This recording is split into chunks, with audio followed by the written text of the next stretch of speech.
Assalamualaikum warahmatullahi wabarakatuh. Kali ini kita berada di Jorong Sawakare dalam tradisi Malamang menjelang bulan puasa. Nah, itu ibu-ibu gitu Nyo semangat lah dalam melamang ini kah. Rumah Payo Bada di Telago Nio, Jorong Sawakare.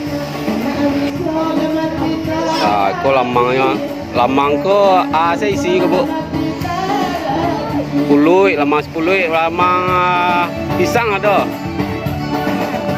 lamang tapai,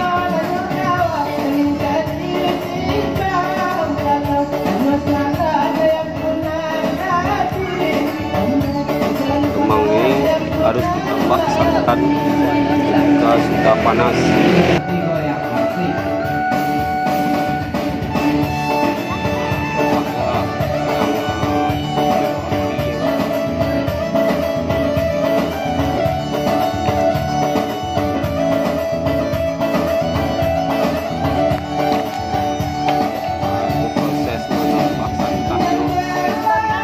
Itu lamangnya sana, lamang tapai, lamang 10 dia 10 hitam.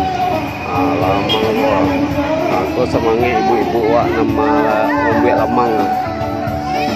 Teraga orang rantau celik lah mak-maknya dos gua. Pulanglah menjelang puasa atau hari raya pulang. Yo nak bu. Nio koma Sawakare Nagari Balimbiang.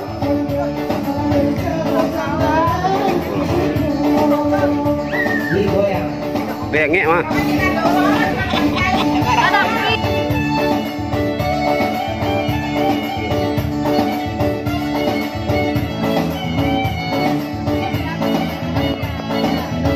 Melas teh.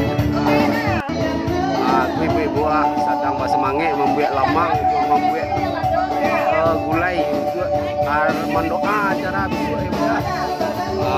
Godang-godang Payo Bada. Simpang Payo Telago Nio, Jorong Sawakare. Ibu-ibu sedang memasak untuk membuat rendang.